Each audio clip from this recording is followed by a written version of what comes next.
All right, let's do this shit.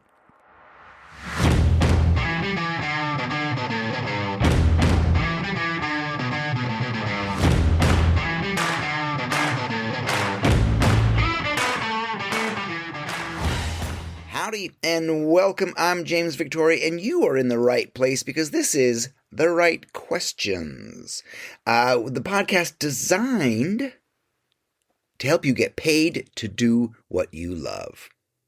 And I was thinking about this the other day, the idea of getting paid to do what you love.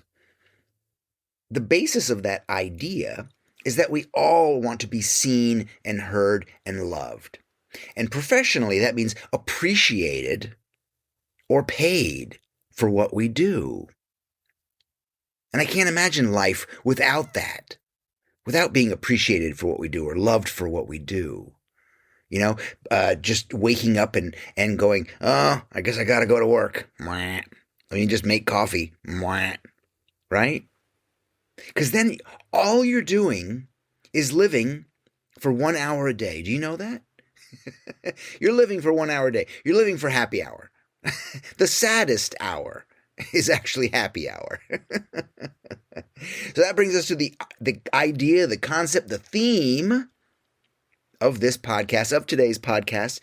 And it is, it comes because I read something funny the other day, which was a joy to read something funny. And it said, until further notice, celebrate everything. I thought that was pretty delightful, and I wanted to talk about that. I had a friend named Hillman Curtis. He was a delightful guy. He was a filmmaker, and I met him in my New York days. He unfortunately died too young of colon cancer. But I worked on many of his films, and either made work for them or he filmed them in my studio. And he made a lot of marketing films for me. He did some beautiful, delightful things for me. And I remember having a conversation with him once when we were finishing up one film, and I said, "Hey, Helen, do you ever have wrap-up parties?"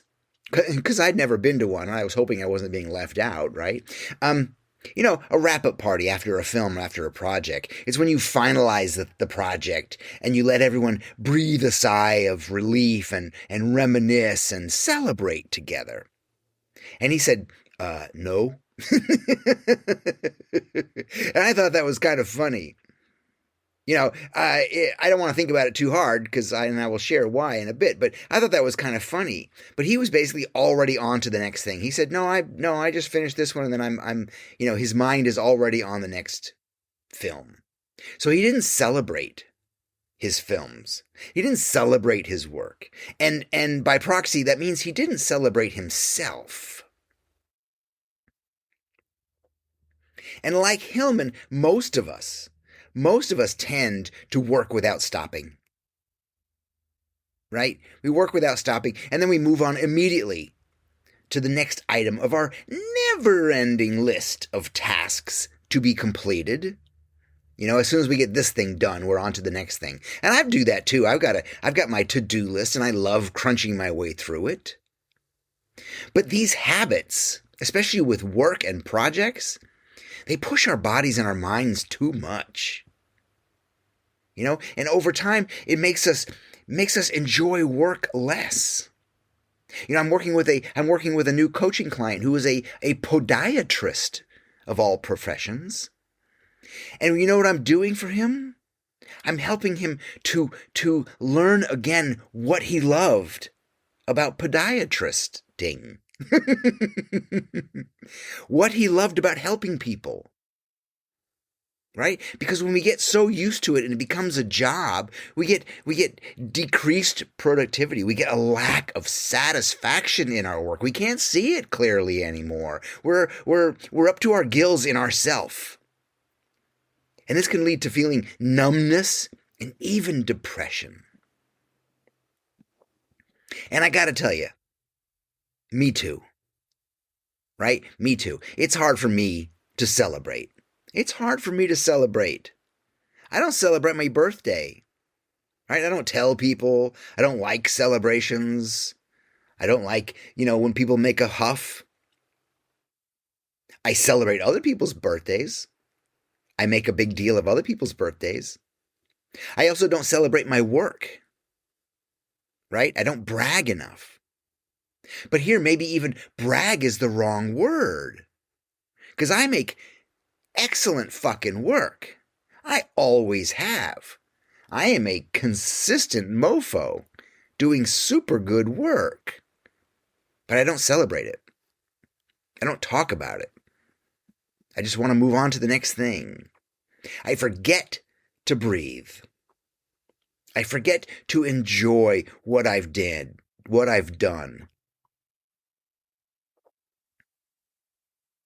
And sometimes it takes Shannon to elbow me in the ribs and to remind me to, hey, take the win, dummy. Take the win. Enjoy. I mean, I love my work. I make a funny little doodle, and I look at it and I'm like, that's silly. I think I'll publish that, right? So I do want to celebrate.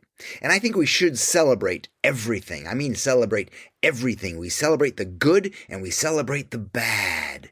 We celebrate the shit. We celebrate the accidents. We celebrate the poopiness. Right? And this is very similar to our gratitude practice that we've talked about before. So in Buddhism, the first tenet is that life is suffering, right? Life is suffering. The second tenet is that we suffer because we attach. We attach to outcomes. Oh, I really want it to be this way, right? We attach to other people, and they may leave us. We attach to our things, and they get dirty or they break. Right? We attach to things and they don't end up the way we want.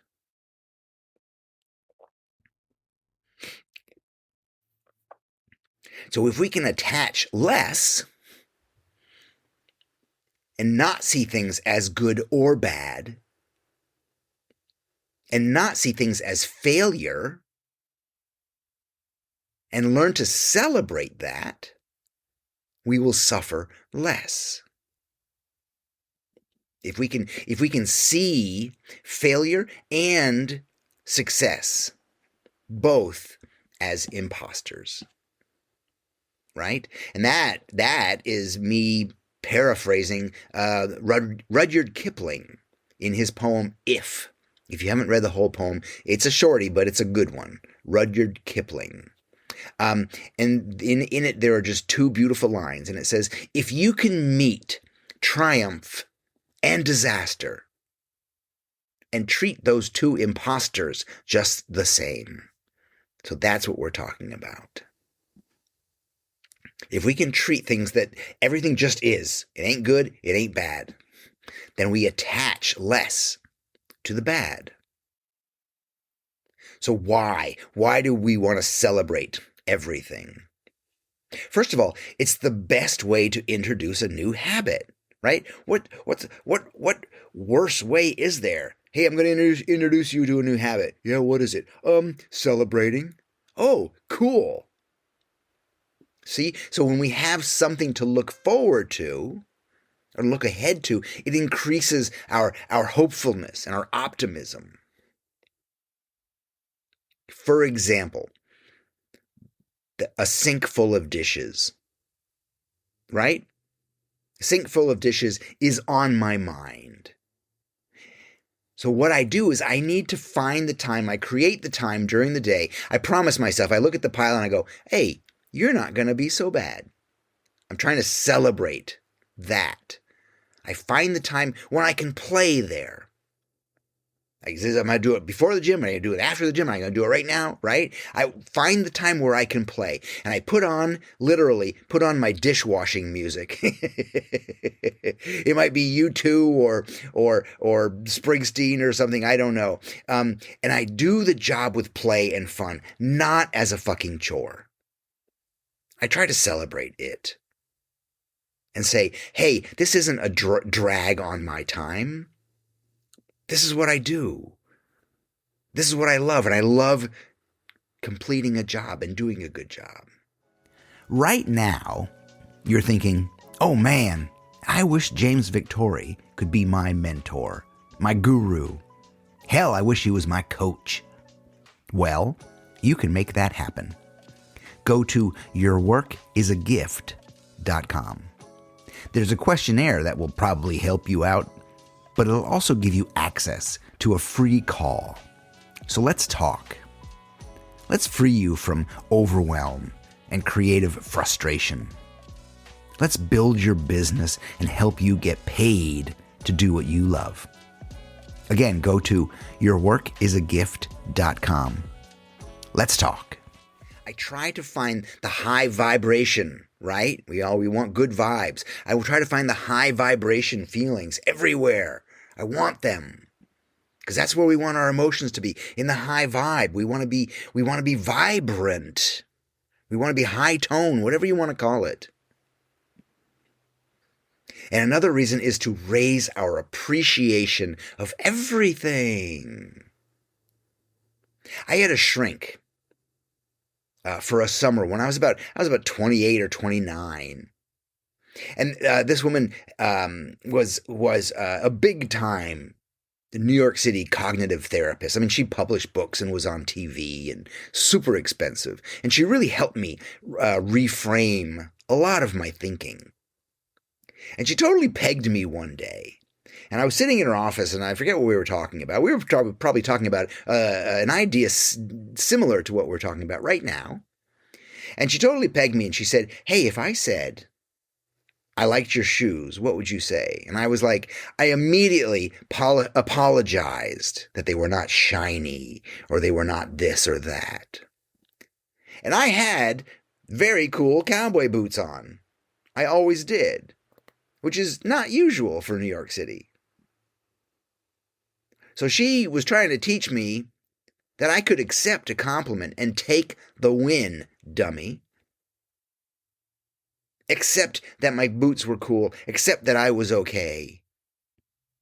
Accept that I could celebrate everything. Because here's a big reason. If we focus only on the winning, only on a positive outcome, only on good things to do, you'll never be happy.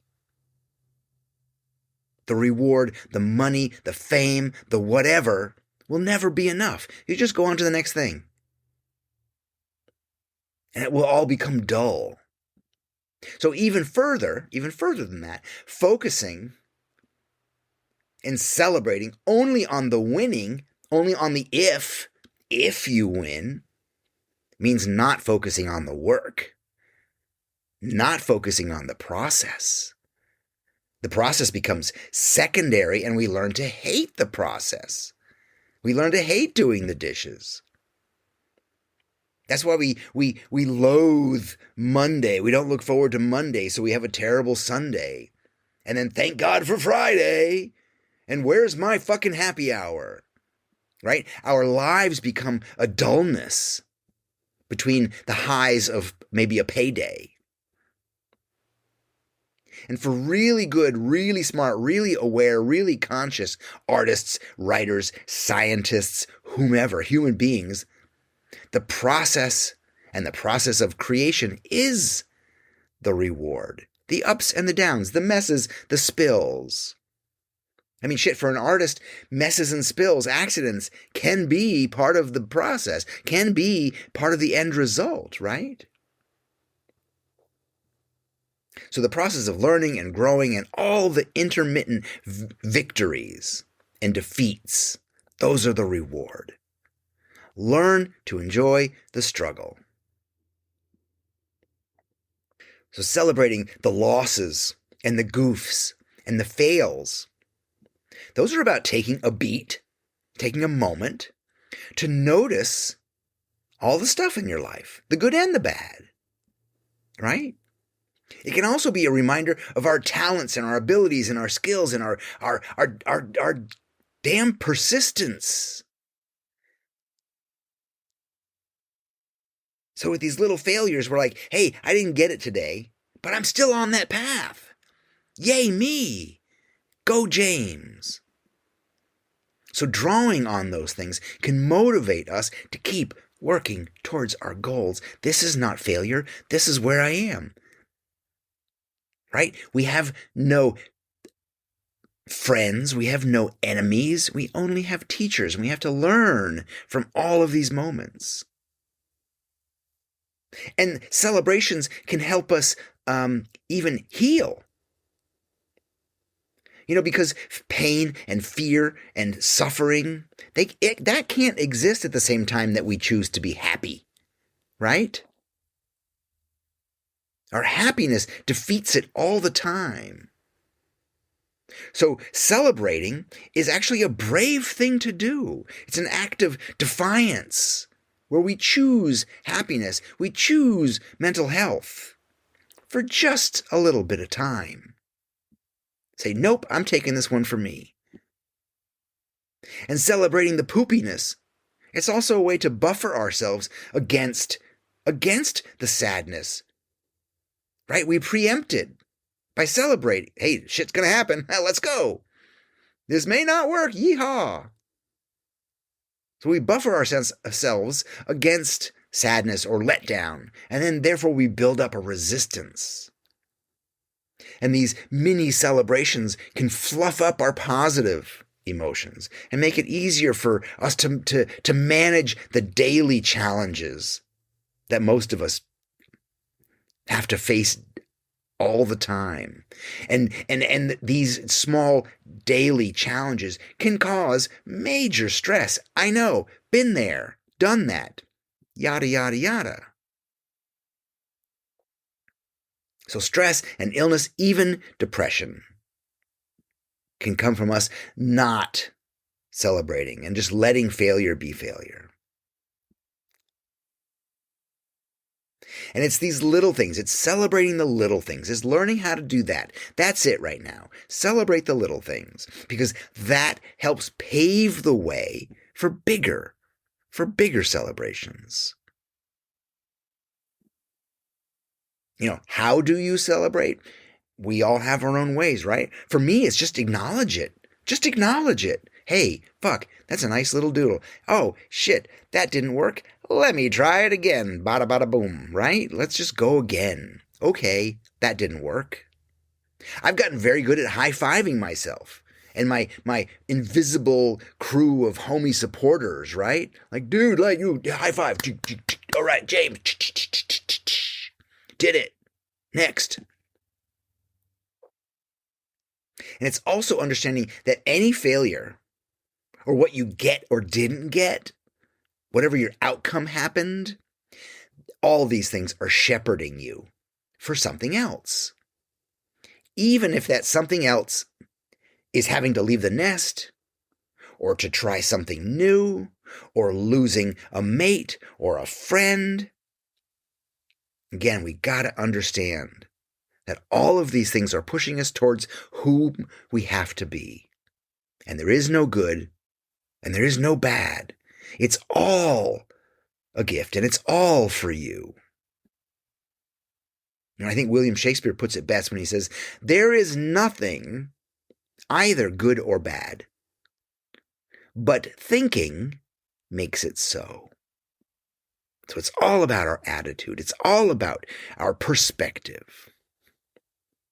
And at the end of the day, the fact we still have the courage to be standing,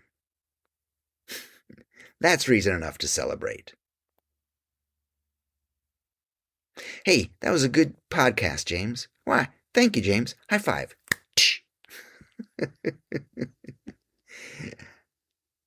Thank you guys for being here. I'm James Victori. I love you. I care for you. I believe in you even when you don't. This is The Right Questions. I love you. I'll talk to you later. Adios.